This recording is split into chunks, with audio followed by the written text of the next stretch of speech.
Hello, food bloggers. Welcome to this mindset and self-care focused episode of Eat Blog Talk. So happy you are here joining me again for another mindset episode. I love recording these so much. In today's episode, we're going to talk about 5 steps to calm your mind when you are bracing for uncertainty, the unknown, impact, however you want to describe that, stuff that happens in the future that we're not so certain about. Have you ever found yourself stuck in a cycle of worry? I'm sure you have. We've all been there, some of us more often than others. Maybe you are bracing yourself for something that's coming up that hasn't happened yet, that you have anxiety about, that is maybe a little bit scary. If so, this episode is for you. Very recently, I found myself in that exact cycle as my family and I prepared for a mix of vacation and time with family, followed by a real life moment, which is our son having surgery. Last week, we took a theme park vacation, something we enjoy doing frequently throughout the year. And we had scheduled our son's surgery the day after we got back from vacation. We did this to maximize our time and energy because he was on spring break. We didn't want him to miss a ton of school. So that was kind of our thinking.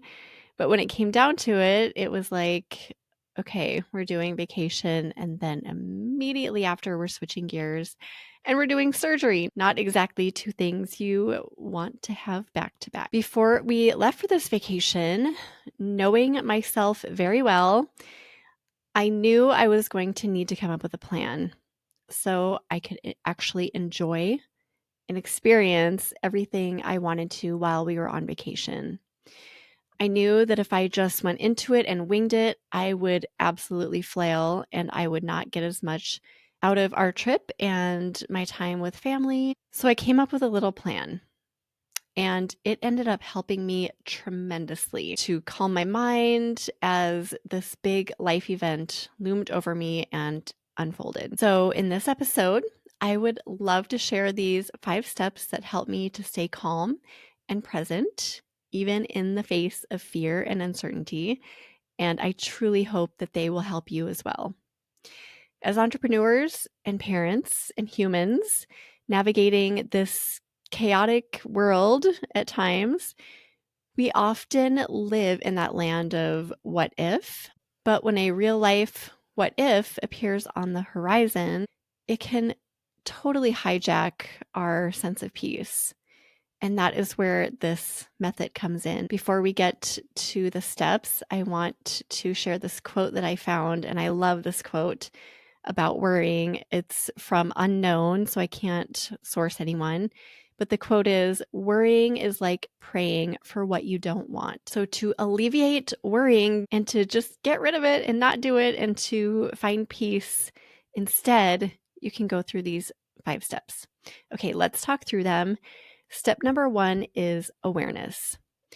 The very first step in calming your mind is to just simply be aware that you need this help and that your thoughts are jumping ahead into a future worst case scenario. For me, I knew if I was not proactive that I would be spending our entire vacation worrying about Thursday when our son's procedure was scheduled. Bringing that awareness to the surface was very powerful for me and very important. If you do this, it gives you back control and it reminds you that you get to choose where your focus goes. You are in charge of that.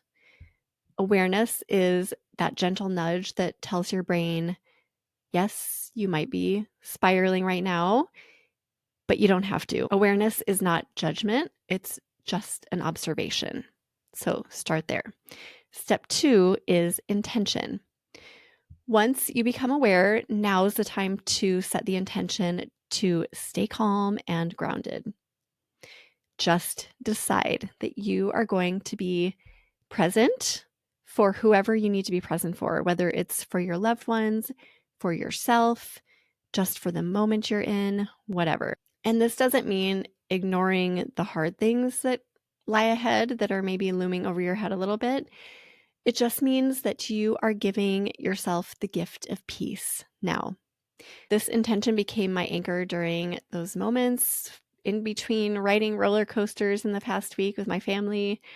I so badly wanted to remember the laughs and not the stress of thinking ahead and worrying about the future. Even just saying out loud, I intend to be here now, totally shifted my energy. Step 3 is the first part of this 333 method that I came up with, and this step is focusing on breath. Now comes the actual practice. The first 2 steps were prep work. These last 3 steps are what you're actually going to do when you find yourself leaving the present moment and diving into a future worry or story about what's about to happen. So you're aware that you need to calm your mind. You have set the intention to stay calm and grounded and to do this work. Now you're feeling your brain start to worry about something, starting to go to that place of anxiety, pulling you out of the moment that you'd rather be enjoying. So you're going to initiate step 1 of the 333 method, which is to take 3 deep, very intentional breaths. Not the quick kinds of breaths. I'm talking about really deep, shoulder relaxing, nervous system calming breaths. This alone can shift everything. If you are somewhere where you can close your eyes, do it. If not, that's okay. Both are very powerful. So you're going to give these 3 breaths all of your attention. You are breathing in calmness, love, peace, joy, and just present moment living.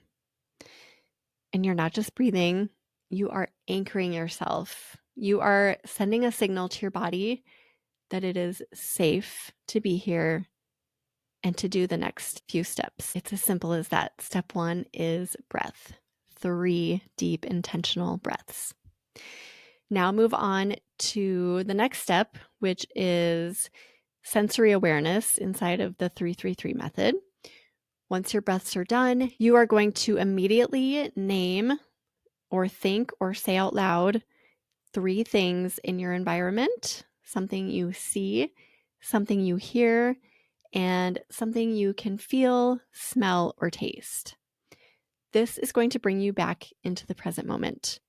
Your mind cannot live in the future when your body is tuned in to the right now. When you name 3 things, focus on the first things that come into your awareness and try to focus on 3 different senses.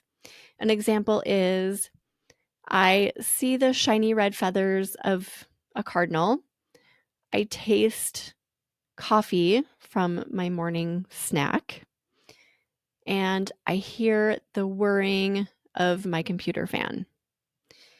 And don't just rattle through these 3 things in 5 seconds.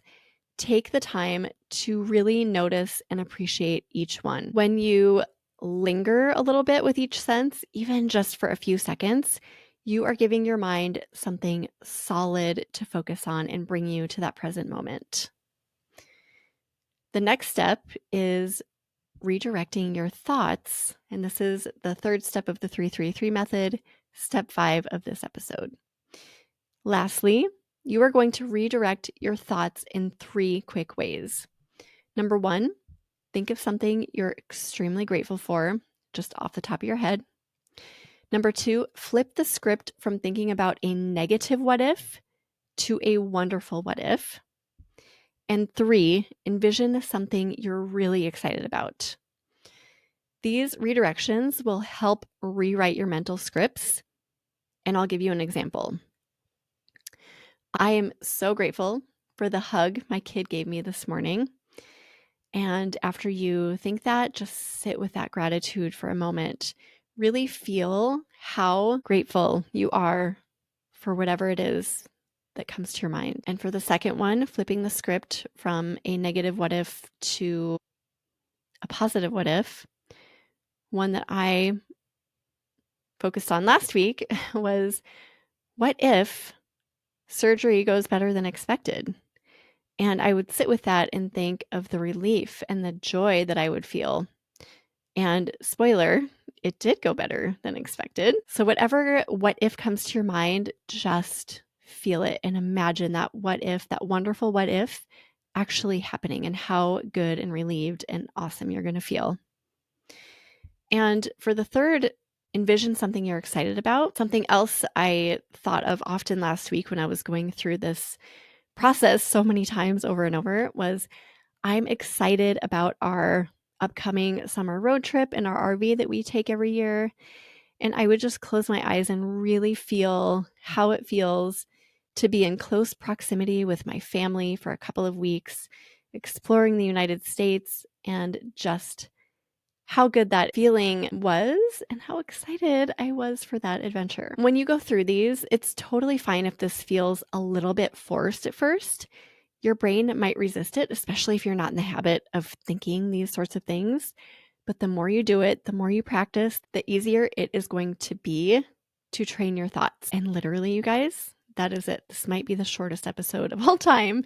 Simple, but so powerful. So to wrap up, we do not always get to choose what our circumstances are in life, what comes to us.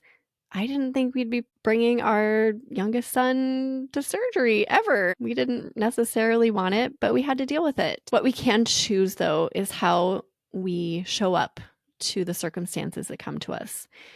When we meet the unknown with calmness, a little bit of curiosity, and presence, we show up better for ourselves and for our loved ones, the people who we value and love the most.